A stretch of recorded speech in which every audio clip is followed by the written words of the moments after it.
del mundo, Néstor. Silvia, gracias. Hubo una época en que las guerras se hacían con espadas, o eran guerras atómicas, o el miedo era una guerra nuclear, o había guerra con químicos y guerra de anthrax.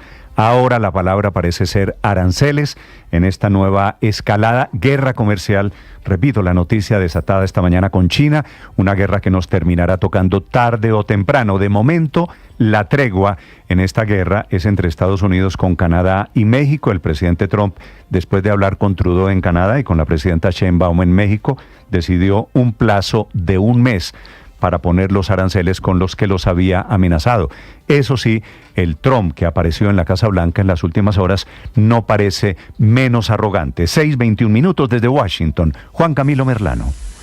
Néstor, buenos días. Y la amistad de los llamados Three Amigos parece intacta, al menos por 30 días. Fueron intensas conversaciones diplomáticas para evitar una guerra comercial que habría sido dramática para el continente, teniendo en cuenta una relación comercial cuyos intercambios ascienden a 1.8 billones de dólares. El primer acuerdo anunciado fue con México. Luego de una llamada telefónica de más de 30 minutos, Donald Trump y Claudia Sheinbaum lo sellaron. Se comprometieron. México, por su lado, desplegará unos 10,000 soldados de la Guardia Nacional a lo largo de la frontera para controlar la migración irregular y el tráfico de fentanilo. Música para los oídos del presidente Trump, quien a cambio pausó la aplicación de los aranceles por 30 días, esos aranceles del 25%. Así anunciaba el acuerdo la presidenta mexicana Claudia Sheinbaum. Me preguntó que cuánto tiempo quería poner en pausa. Le dije, bueno, pues vamos a ponerlo en pausa para siempre. Y me dijo, bueno, pues, ¿cuánto tiempo? Le dije, bueno, vamos a ponerlo en pausa un mes. Y estoy segura que en este mes vamos a poder dar resultados. Las conversaciones que fueron más complejas se presentaron con Canadá, pero al final se logró. Luego de una conversación alrededor de las 3 de la tarde se anunció el acuerdo.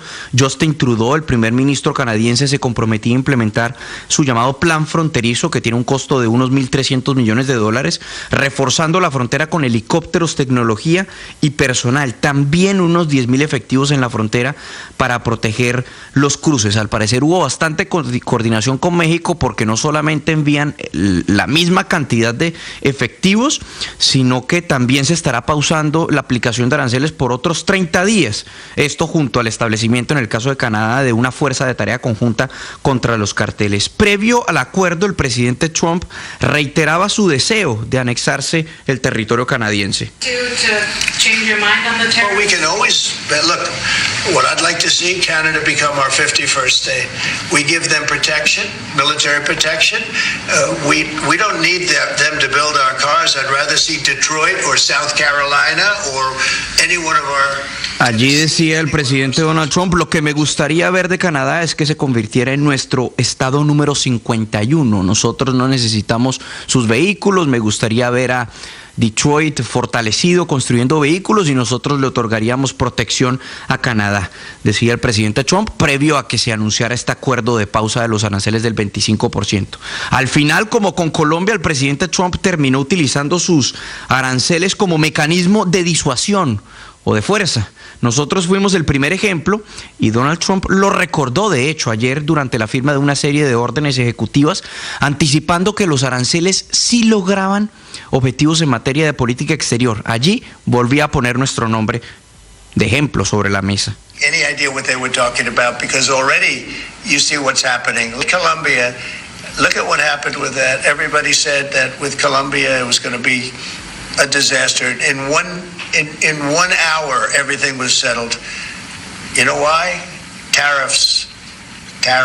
Without tariffs, they wouldn't have been the same way. Miren, por ejemplo, a Colombia. Miren lo que pasó. Todo el mundo dijo que iba a ser un desastre con Colombia. Pues en cuestión de una hora todo se arregló. ¿Por qué? Aranceles.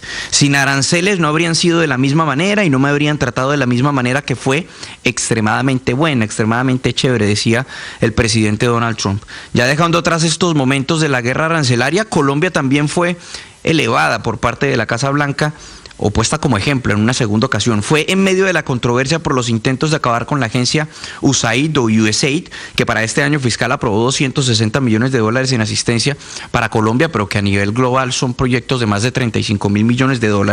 Pues la secretaria de prensa de la Casa Blanca, Caroline Leavitt, estaba hablando sobre ejemplos de derroche de recursos por parte de Estados Unidos de pasadas administraciones a través de la agencia USAID, y usó como ejemplo una financiación de un proyecto en Colombia, una ópera trans, en palabras de ella, financiada con recursos estadounidenses. Ese fue su ejemplo de despilfarro de plata. Escuchemos. $47,000 for a transgender opera in Colombia, $32,000 for a transgender comic book in Peru. I don't know about you, but as an American taxpayer, I don't want my dollars going towards this crap, and I know the American people don't either, and that's exactly what Elon Musk has been tasked by President Trump. $47,000 para una ópera transgénero en Colombia, $32,000 para un libro de cómics transgénero en Perú. No sé ustedes, pero como una contribuyente estadounidense, yo no quiero que mi plata termine en esta basura, y el pueblo estadounidense tampoco, decía la portavoz Caroline Leavitt. De esa ópera a la que hace referencia, en efecto, según los registros públicos, fue realizada, o al menos la financiación aparece desde septiembre del 2021 hasta julio del 2022, estaba a cargo de la compositora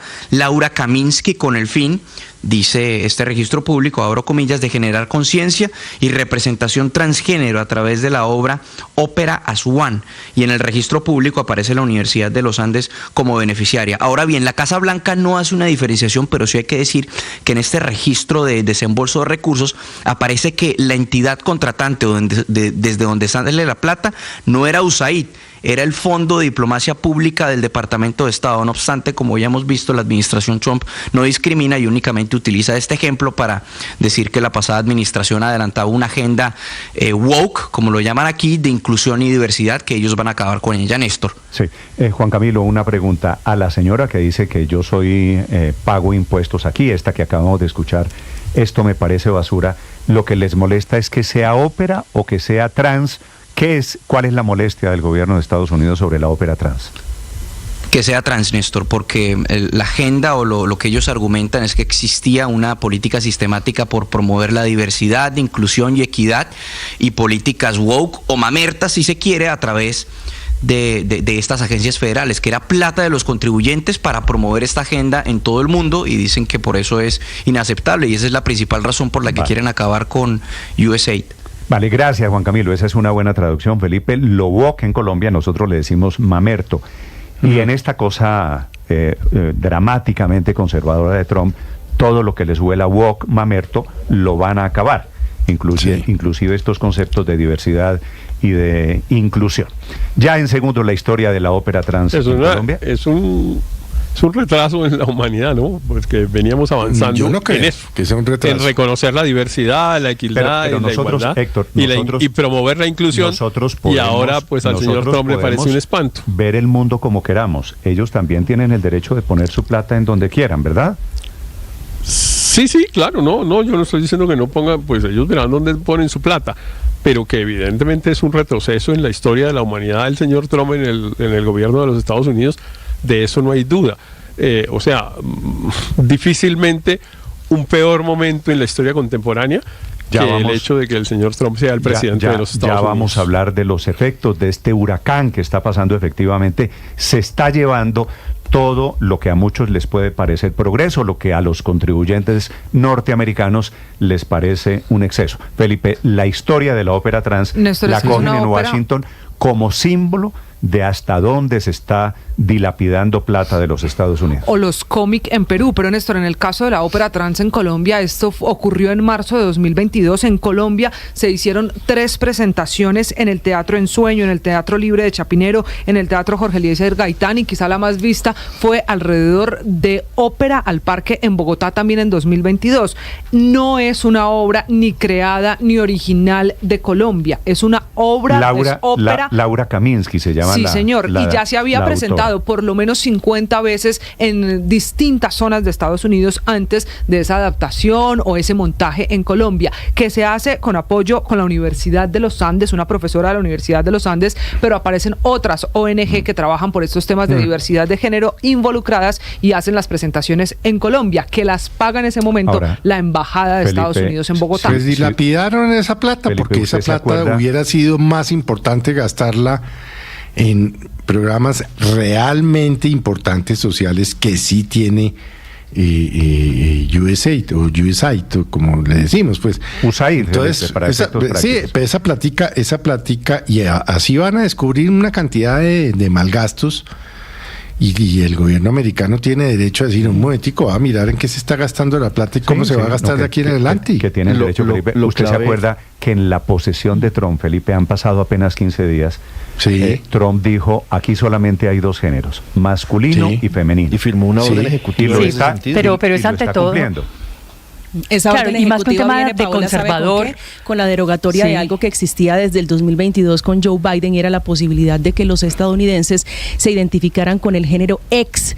Eso se excluye, eso se elimina, porque ahora no deben identificarse con el género, sino con el sexo, femenino o masculino, que es la orden Sí, presidencial. pero es ante todo, María Camila, un tema religioso. Recuerde usted que Donald Trump ganó gracias al voto de los cristianos evangélicos, y recuerde usted también que su anterior vicepresidente Mike Pence era el líder de los ganó cristianos con una evangélicos y el líder además de la cruzada anti-gay en los Ganó Estados con una Unidos. agenda Entonces aquí conservadora, de acuerdo, de eso no hay duda.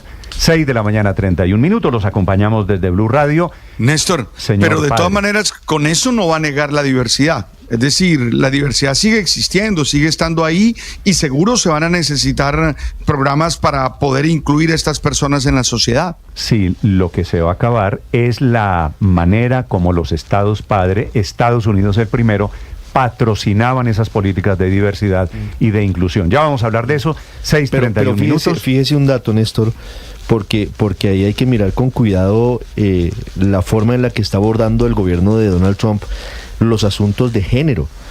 Richard Grenell, que estuvo el viernes en el Palacio de Miraflores, es el enviado especial sí. del presidente Trump, es Es gay. homosexual. Sí, es gay. Y no por ¿Sí? eso no está en el gobierno de Donald Trump. Claro, Así que qué no buen es tan ejemplo pone claro usted. que sea homofóbica la administración de Donald Trump. No, lo que está mirando es la forma en la que se identifican los ciudadanos. No, en la forma y la en forma que en el la que la Estado agenda terminó. promueve. Y la agenda terminó, en opinión de Donald Trump, mamertizándose. Ese concepto woke que trae todo esto es lo que está combatiendo. Es decir, si fuera homofóbico, no habría en teoría funcionarios abiertamente declarados homosexuales en su gobierno. Volvamos Piénselo uno. a Colombia. Anoche hubo